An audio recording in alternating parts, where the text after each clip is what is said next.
হেই বন্ধুরা, যদি তোমার কারোর সঙ্গে কথা বলতে লজ্জা লাগে অথবা তুমি জানো না কিভাবে কথা শুরু করতে হয়, তাহলে এই ভিডিওটা ঠিক তোমার জন্য। দেখো, কথা বলার শিল্প এমন একটা জিনিস যা জীবনের প্রতিটি মুহূর্তে কাজে লাগে। তুমি যেই ফিল্ডেই কাজ করো না কেন, এই স্কিল তোমাকে সাহায্য করবে কাউকে প্রভাবিত করতে, নিজের কথা মনিয়ে নিতে আর কারোর ইমোশন নিয়ন্ত্রণ করতেও। এই ভিডিওতে আমি সাহায্য নেব এক বইয়ের, how to talk to anyone. এখানে আমরা শিখব তিনটি জিনিস। প্রথমত, কিভাবে প্রথম ইমপ্রেশন ভালো দেওয়া যায়। দ্বিতীয়ত, কিভাবে নিজের কথায় কাউকে ইমপ্রেস করা যায়। আর তৃতীয়ত, কিভাবে কথা বলার ভয় দূর করা যায়। ভিডিওটা ছোট কিন্তু ভিতরে অনেক বড় জ্ঞান আছে, তাই একটু ধৈর্য ধরে শেষ পর্যন্ত দেখো। Number 1, practice makes a man perfect. যদি তুমি ভয় পাও, ওরা আমার কথা শুনে কি ভাববে, আমার কথা ভালো লাগবে তো, আমি ঠিকভাবে বলতেও পারবো কিনা, তাহলে এই ভয় কাটানোর একটাই উপায়, প্র্যাকটিস। যত বেশি প্র্যাকটিস করবে তত বেশি আত্মবিশ্বাস বাড়বে। তোমার হাতে যে ফোনটা আছে, ওটা শুধু রিল দেখার জন্য নয়, নিজেকে উন্নত করারও একটা অস্ত্র। অনলাইনে অনেক অ্যাপ আছে যেখানে মানুষ ইংরেজি প্র্যাকটিস করতে একে অপরের সঙ্গে কথা বলে, সেখানে গিয়ে কথা বলো। আরেকটা দারুণ ট্রিক হলো কাস্টমার কেয়ার নম্বরে কথা বলা। ওরা হিন্দি বা ইংরেজিতে কথা বলে, প্রতিদিন 2-3 মিনিট করে কথা বলো। আর হ্যাঁ, নিজের কন্টেন্ট বানাও।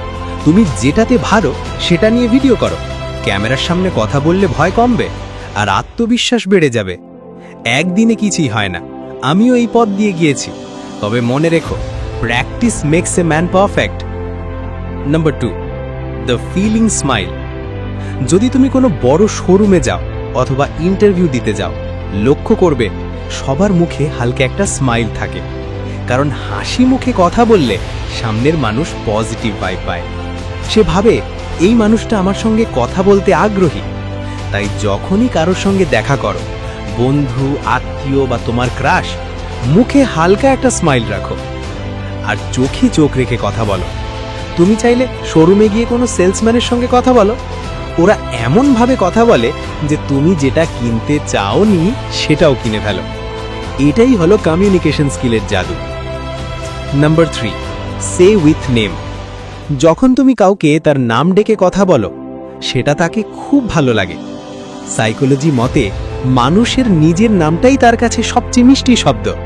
যেমন ধরো, হেই ধ্রুব, কেমন আছো?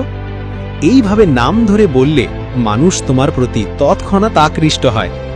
তুমি যদি কখনো স্টারবাক্সে যাও, দেখবে তারা তোমার কফির কাপে তোমার নাম লিখে দেয়, তারপর সেই নাম ধরে ডাকেও। এটাও এক ধরনের সাইকোলজিক্যাল ট্রিক। তবে হ্যাঁ, নিজের থেকে বড় কেউ হলে বা বাবাকে নাম ধরে ডাকলে পরের বার আর কথা বলার সুযোগ নাও পেতে পারো। এই বইটা how to talk to anyone একবার অবশ্যই পড়ে দেখো। তাহলে যাবার আগে ভিডিওটা লাইক করে দিও আর চাইলে সাবস্ক্রাইবও করতে পারো। আমি মো মোটিভ থেকে বলছি। See you in the next video. Take care and keep learning.